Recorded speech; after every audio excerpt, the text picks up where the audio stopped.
میرے ماما جی بہت محنتی آدمی تھے۔ ہمہ وقت اپنے کام سے کام رکھتے، تھوڑے سرمایہ سے بزنس شروع کیا، کام کے دھنی تھے۔ ساری زندگی محنت کی اور برسوں کی ریاضت کے بعد بڑے تاجر بن گئے۔ یوں دھن دولت ان کے گھر کی باندھی بن گئی۔ ماما جی کو نمائشی زندگی سے تعلق نہ تھا، سیر و تفریح کی جانب بھی دھیان نہ تھا۔ ہاں، جائیداد بنانے کا شوق ضرور تھا۔ نمود و نمائش اختیار کرنے کی بجائے جو روپیہ جوڑا اسے پلاٹ، مکانات اور دکانیں خریدنے میں کھپا دیا۔ وہ دور دراز علاقوں میں سستے پلاٹ اور پرانی کوٹھیاں خرید لیتے تھے، جو چند برسوں بعد مہنگی ہو کر لاکھوں کا منافع دیتی تھی۔ خدا جانے میرے ماموں کو اس شوق سے کیا تسکین ملتی تھی۔ حالانکہ اولاد میں اکلوتا بیٹا تھا جس کا نام ارمغان تھا۔ وہ نیک اتوار اور خوبصورت تھا۔ بیٹیاں اللہ نے دی نہ تھی کہ جہیز کا تفکر ہوتا۔ جب ارمغان جوان ہوا تو سب کی نظریں اس پر لگ گئی۔ رشتہ داروں میں ہر ایک اپنی بیٹی کا رشتہ ارمغان کو دینا چاہتا تھا۔ ماں باپ بھی اسی آرزو میں جی رہے تھے کہ بیٹے کے سر پر سہرا باندھے۔ بچپن میں ممانی کا خیال تھا کہ اس کی شادی میری بہن سے کریں گے، لیکن جب دولت چھپڑ پھاڑ کر برسنے لگی تو ان کی نیت بدل گئی اور ان کو میری آپی سے رشتہ بے جوڑ لگنے لگا، اور انہوں نے باتوں باتوں میں میری والدہ کو باور کرا دیا کہ وہ بیٹے کا رشتہ اپنے ہم پلا لوگوں میں کریں گی، لہٰذا آپ لوگ آس میں نہ رہیں۔ ارمغان سیدھا سادہ بس اللہ لوگ تھا۔ اس لڑکے نے کبھی نہ سوچا کہ خود ہی کسی لڑکی کو پسند کر لوں۔ وہ تو کسی کی جانب آنکھ اٹھا کر دیکھنے سے بھی شرماتا تھا۔ اس کی ماں نے بہو پسند کرنے کی مہم شروع کر دی۔ بالآخر ان کو ایک لڑکی پسند آ گئی جس کا نام مہا جبین تھا۔ ممانی ہر ایک سے یہی کہتی تھی کہ میں نے ارمغان کے لیے جو لڑکی پسند کی ہے وہ چندے آفتاب ہے۔ جوڑی کو چندے آفتاب و چندے مہتاب ہی ہونا چاہیے۔ ماہ جبن اپنے نام کی طرح سچ مچ چاند کا ٹکڑا تھی، مگر یہ چاند بے داغ نہیں تھا۔ وہ پہلے ہی کسی کی صورت آنکھوں میں بسا چکی تھی اور اس کے دل پر محبت کا داغ ثبت ہو چکا تھا۔ اس کو اپنا رشتہ ارمغان سے طے ہونے پر بہت دکھ ہوا۔ اس طرح وہ اپنے محبوب سے بچھڑ جاتی۔ اس نے شہر کے ساتھ تعلیم حاصل کی تھی، اگرچہ گریجویشن کے بعد کالج کو خیر آباد کہہ دیا تھا، مگر اس کے بعد بھی آپس میں روابط رکھے ہوئے تھے اور باقاعدگی سے ملتے رہتے تھے۔ ماہ جبین کے والدین آزاد خیال تھے۔ ان کو پرواہ نہ تھی کہ ان کی بیٹی سہیلی کے گھر کا کہہ کر کہاں جاتی ہے اور کتنی دیر میں واپس آتی ہے۔ بہرحال منگنی ہو گئی۔ ماموں ممانی بہت خوش تھے تو ارمغان بھی بہت خوش تھا کہ لڑکی کے حسن نے سحر کا کام کیا تھا۔ یہ کسے خبر تھی کہ وہ تو پہلے ہی سے ہی عشق کی زنجیروں میں جکڑی ہوئی مجبور لڑکی ہے۔ وہ ایف اے تک میرے ساتھ پڑھ چکی تھی۔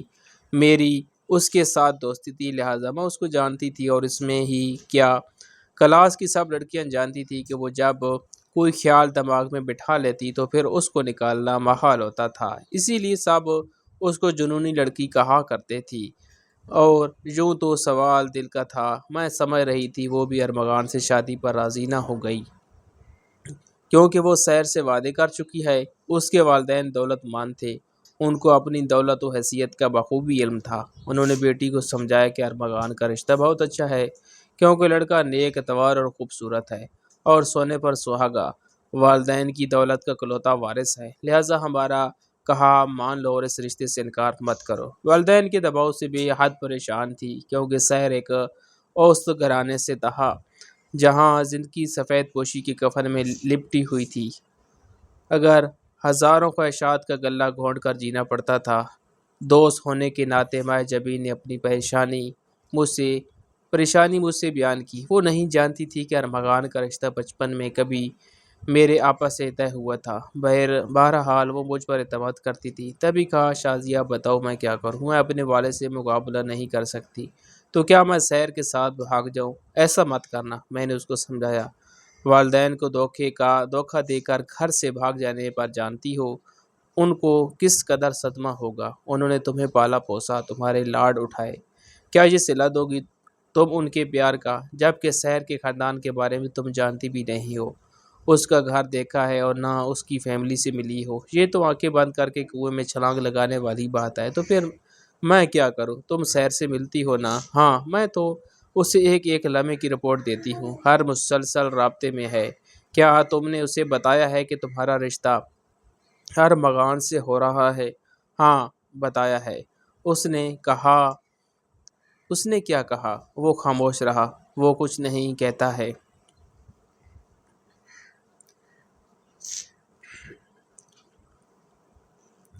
اس بات پر میں چونک گئی۔ ایسا کیسے ہو سکتا ہے جبکہ آگ دونوں طرف برابر لگی ہو؟ دل کی لگی کبھی کسی کو چین سے بیٹھنے دیتی ہے؟ پھر اتنی بڑی بات کو سن کر ساحر چپ کیوں ہے؟ حقیقت یہ تھی کہ گھر میں جو بات ہوتی یا والدین شادی کے بارے میں جو مشورے کرتے، وہ ایک ایک حرف اپنے چاہنے والے کے گوش گزار کر دیتی تھی، اور یہ شخص ایک لفظ نہیں کہتا۔ حالانکہ جب عشق کا بھوت سوار ہو تو دماغ کے چراغ گل اور آنکھوں پر پٹی بن جاتی ہے۔ نو عمر لڑکیاں سچے جذبوں کے ساتھ کسی نوجوان پر بھروسہ کر لیتی ہیں، دوسرے معنوں میں اس کے ساتھ عشق اور وفا کا رشتہ نبھا رہی ہوتی ہے، جبکہ وہ یہ نہیں جانتی کہ ان کا محبوب کس لائق ہے، کس کماش کا ہے۔ یوں وہ نادانی میں لٹ جاتی ہے، یا والدین کی ناموس کو خاک میں ملا کر کسی کوٹھے کی زینت بن جاتی ہے، یا قتل ہو جاتی ہے، برے عناصر کے چنگل میں پھنستی ہیں، یا غلط لوگوں سے بلیک میل ہوتی رہتی ہے۔ میں نے بہت سوچ سمجھ کر اس کو مشورہ دیا کہ ماہ جبین، جتنی پریشانی تمہیں ہے ویسی ہی سیر کو بھی ہونی چاہیے تھی، مگر وہ چپ ہے، تو اس کا مطلب یہ ہے کہ وہ اس معاملے کو سنجیدہ نہیں لے رہا۔ تم ایسا کرو، اسے کہو کہ وہ تمہارا ساتھ دے تاکہ تم ارمغان کے بجائے اس کے ساتھ شادی کر پاؤ۔ کیسا ساتھ؟ وہ پوچھنے لگی۔ یہ تم اس سے پوچھ لینا کہ وہ کس طرح تمہارا ساتھ دے سکتا ہے، پھر جو وہ کہے اس پر عمل کر لینا۔ اگر اس نے گھر سے بھاگ جلنے کو کہا تب جبین اور زیادہ پریشان ہو گئی۔ ارے بھائی، پہلے اس سے بات تو کرو۔ جب وہ کہے کہ بھاگ چلتے ہیں تب مجھے بتانا، پھر سوچیں گے کیا کرنا ہے۔ ٹھیک ہے، تم کہتی ہو تو میں اس سے ساتھ دینے کا کہتی ہوں۔ تم کو کہنا ہی پڑے گا، نہیں کہو گی تو مسئلہ کیسے حل ہوگا؟ راہ فرار نہ پا کر اس نے سیر سے کہا، ڈیڈی کسی صورت میری شادی کسی اور سے کرانے پر راضی نہیں ہوں گے۔ ان کا تو بس یہی فیصلہ ہے کہ ارمغان کو ہی داماد بنانا ہے۔ اب تم بتاؤ میں کیا کروں؟ اگر تم ساتھ دو تو میں تمہاری ہر بات ماننے کو تیار ہوں۔ ہم گھر سے بھاگ کر کورٹ میرج کر لیتے ہیں۔ یہی وقت ہے۔ ماہ جبین اس کو بتا چکی تھی کہ جس لڑکے سے اس کی شادی ہو رہی ہے وہ جائیداد کا اکلوتا وارث ہے۔ تبھی سحر نے اس کو یہ مشورہ دیا کہ فی الحال وہ والدین کا کہنا مان لے۔ وہ بولا، تم ارمغان سے شادی کر لو لیکن مجھ سے رابطہ مت توڑنا، اس طرح ہم ملنے کی کوئی صورت نکال لیں گے۔ یہ جواب سن کر ماہ جبین اور پریشان ہو گئی۔ سوچنے لگی کہ سحر کو یہ پتہ نہیں ہے کہ کیا کہ ایک شادی شدہ عورت کا کسی دوسرے مرد سے ملنا یا رابطہ رکھنا اتنا آسان نہیں ہوتا۔ پھر بھی اس نے کتنے ارمان سے یہ بات کہہ دی، ایک بار بھی نہیں کہا کہ شادی سے انکار کر دو یا میں اپنے گھر والوں کو رشتے کے لیے تمہارے گھر بھیجتا ہوں۔ ماہ جبین کے والد روشن خیال تھے۔ ممکن تھا کہ اس کے آنسو ان کا دل موم کر ہی لیتے، لیکن ایسا تبھی ممکن تھا جب سحر ایک بار رشتہ مانگنے کی حامی تو بھرتا۔ جبین نے مجھے بتایا کہ سحر نے تو ٹھنڈے ٹھنڈے یہ جواب دیا ہے۔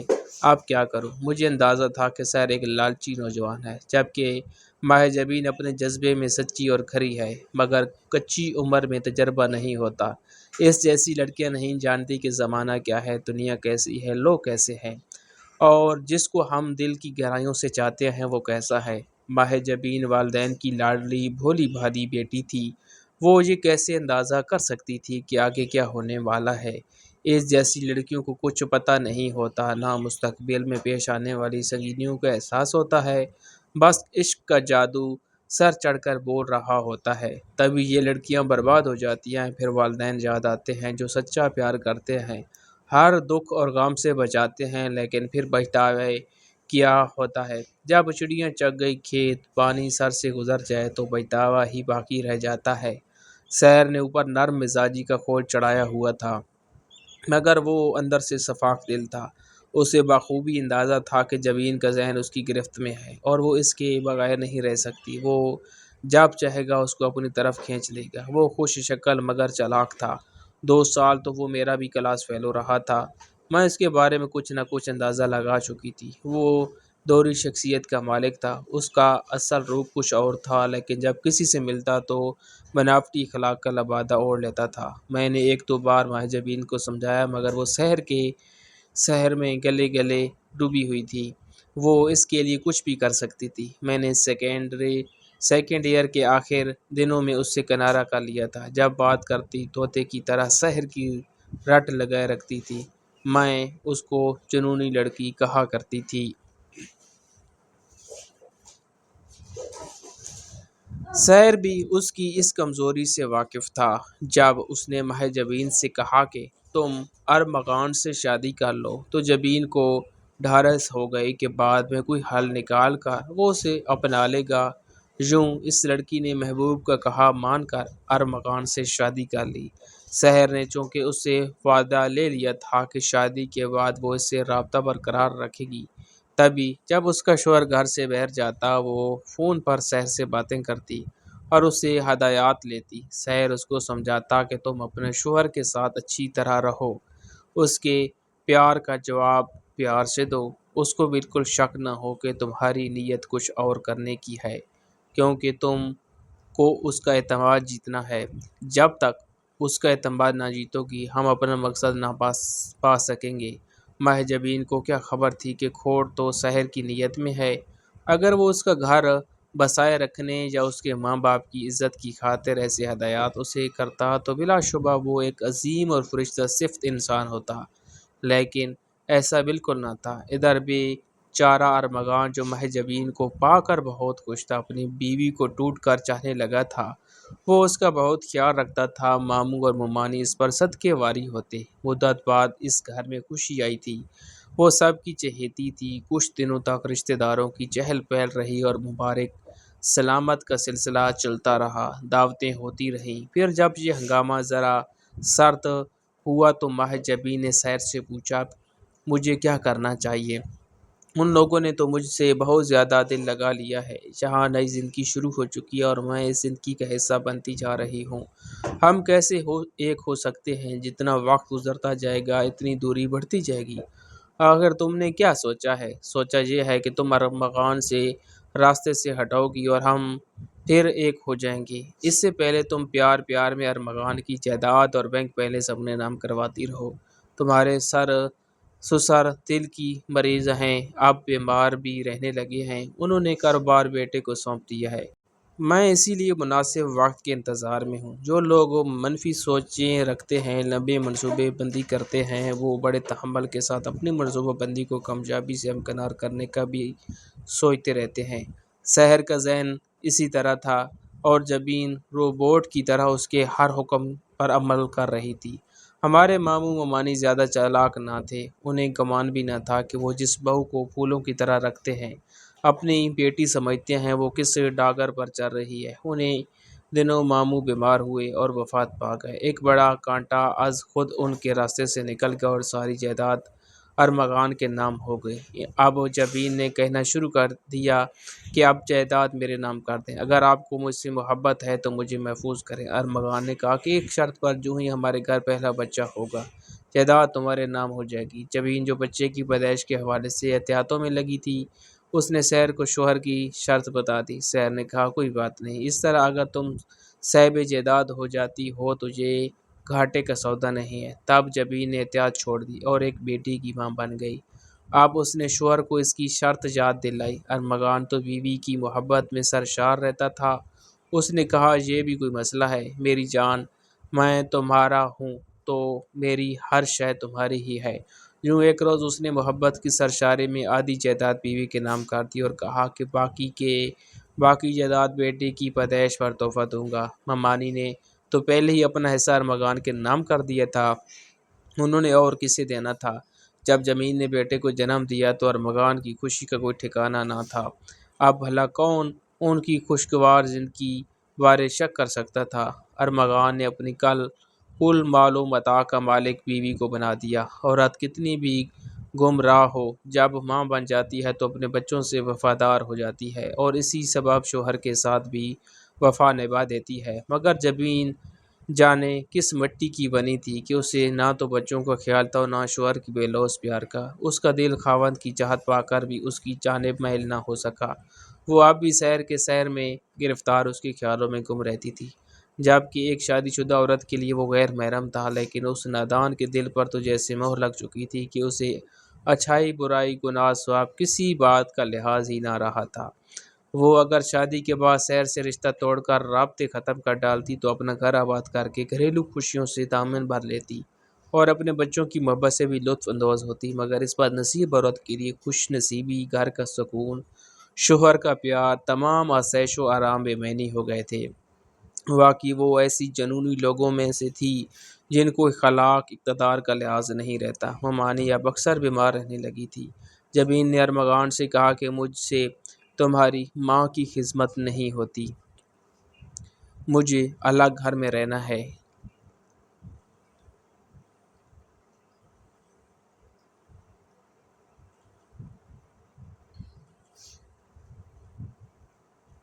اپنے بچوں کو دیکھوں یا تمہاری ماں کی دیکھ بھال کروں؟ ارمغان اپنی بوڑھی ماں سے علیحدہ نہیں ہونا چاہتا تھا۔ اس بات پر آئے دن جھگڑا فساد رہنے لگا۔ ماں تو پھر ماں ہوتی ہے۔ اس نے جب گھر میں اپنی وجہ سے بے سکونی دیکھی تو بیٹے کی پریشانی کا غم دل پر لے لیا۔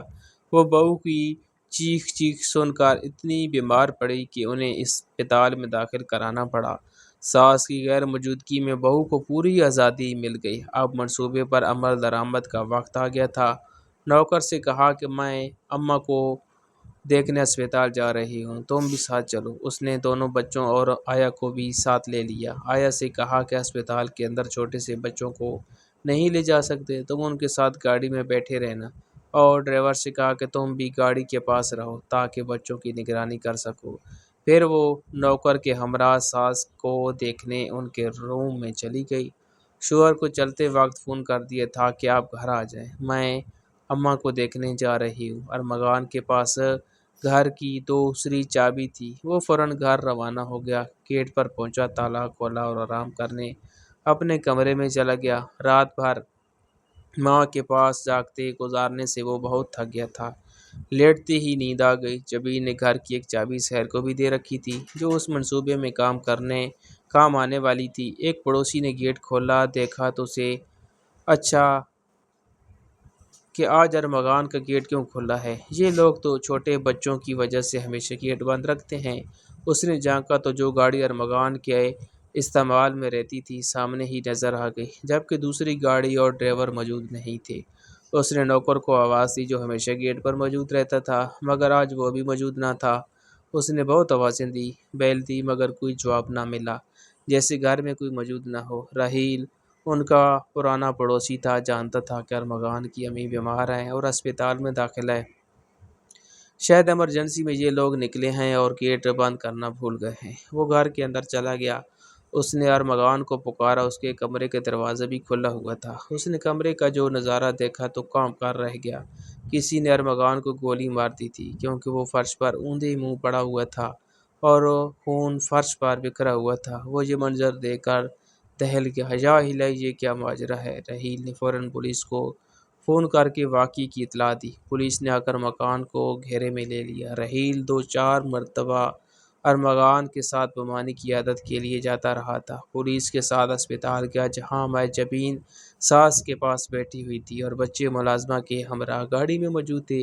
جب راحیل نے بتایا کہ کسی نے ارمغان کو گھر کے اندر گولی مار دی ہے تو یہ سنتے ہی ممانی کا ہارٹ فیل ہو گیا اور مائیں جبین زاروں کی طرح رونے لگی۔ سسر تو پہلے ہی داغ معافرت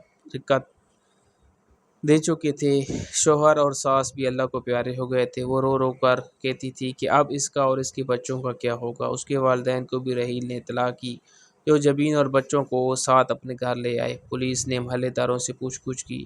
ہر ایک نے گواہی دی کہ میاں بیوی میں آپس میں بہت پیار تھا اور حسن سلوک سے رہ رہے تھے۔ ہم نے کبھی ان کا جھگڑا نہیں سنا۔ مائیں جبین کے اخلاق کی سب نے تعریف کی اور گواہی دی کہ وہ کبھی روٹ کر میکی نہیں جاتی تھی۔ مائیں جبین کے والدین کی معاشرے میں کافی عزت تھی۔ کسی کو وہم و گمان بھی نہیں تھا کہ وہ ایسی حرکت کر سکتی ہے۔ البتہ ارمغان کے قتل کو لوگ ذاتی دشمنی کا شخصانہ قرار دے رہے تھے، کیونکہ کیونکہ دو کرایہ داروں سے ان دونوں اس کا جھگڑ چل رہا تھا، جو اس کی دکانیں خالی نہیں کرتے تھے اور کرائے بھی وقت پر ادا نہیں کرتے تھے۔ کچھ دن تفتیش ہوتی رہی، پھر کیس دفتر داخل ہو گیا۔ یہ اندھا قتل تھا اور مکان کے ساس سسر نے بھی توجہ سے کیس کی پیروی نہیں کی، اور ان کی جھنجھوڑوں کا وبال کون بھگتا ہے؟ میرے ابو اور ماموں کچھ دن بھاگ دوڑ کرتے رہے، پھر وہ بھی تھک ہار کر بیٹھ گئے۔ 1 سال بعد جب ماہ جبین کی دوسری شادی ہو گئی۔ جس شخص سے شادی ہوئی تھی اس کا نام سنا تو میں دنگ رہ گئی۔ پھر خود کو سمجھایا کہ اس کی کسی سے شادی ہونا تھی، اسے سے کر لی ہے، جسے چاہتی ایسا تو ہوتا ہی ہے۔ یہ دونوں خوشگوار زندگی گزارنے لگے۔ ماہ جبین کو سب کا شوہر کی جدائی کا ملال تھا یا سحر سے شادی کر کے خوشی ہوئی، یہ تو وہ جانے یا خدا، کیونکہ ضمیر تو انسان کے اندر ہوتا ہے۔ قدرت غلط کاموں کو سزا بھی ضرور دیتی ہے۔ قاتل زمانے کی نظروں سے چھپ جائے تو بھی قدرت کے ہاتھوں سے نہیں بچ سکتا ہے۔ ماہ جبین پر جلدی سحر کی حقیقت کھل گئی اور رفتہ رفتہ اس نے ساری دولت و جائیداد ہتھیا لی۔ نوبت یہاں تک پہنچی کہ ایک گھر اور 2 دکانوں کے سوا جبین کے پاس کچھ نہ بچا۔ اس عورت نے سحر پر اندھا اعتماد کیا تھا، کیونکہ محبت ہوتی ہی اندھی ہے۔ جب سب کچھ لٹ چکا تب عقل سے پیدل ماہ جبین کو ہوش آیا۔ اب سحر کا رویہ اس کے ساتھ اہانت امیز ہو چکا تھا۔ سحر کہتا کہ اپنے دونوں بچوں کو ماں کو دے آئے، لیکن وہ اپنے معصوم بچوں کی جدائی برداشت نہیں کر سکتی تھی۔ ایک دن سحر نے ماہ جبین کو یہ کہہ کر طلاق دے دی کہ تم ایک جنونی عورت ہو، تمہارا کوئی بھروسہ نہیں، کیا خبر کل تم میرے ساتھ کیا کرو، کیا پتہ تم مجھے زہر دے دو۔ وہ روتی بچوں کے ساتھ والدین کے گھر لوٹ آئی اور رو رو کر اپنا بیتا سناتی۔ اس نے بتایا کہ سب کچھ ہتھیانے کے بعد سحر اسے وہ گھر بھی اپنے نام لکھوانا چاہتا تھا جس میں وہ رہتے تھے۔ انکار پر اس کو طلاق دے دی اور دولت سمیٹ کر بیرون ملک چلا گیا۔ یہ ہوا جنونی محبت کا انجام۔ سوچتی ہوں ماہ جبین کے پاس کیا بچا؟ اس نے تو خود اپنی خوشیوں کو آگ لگائی۔ کیا اس کو محبت کہتے ہیں؟ سمجھ نہ پائی کہ کس نے کس سے محبت کی، اور مکان نے ماہ جبین سے، ماہ جبین نے سحر سے، اور سحر نے دولت سے۔ سحر کو تو دولت ہی مل گئی، مگر جبین کو کیا ملا سوائے اس کے کہ اس نے اپنے اور اپنے بچوں کے دامن میں پھولوں کی جگہ خار بھرے اور اپنے والدین کے دامن میں غم ڈال دیے۔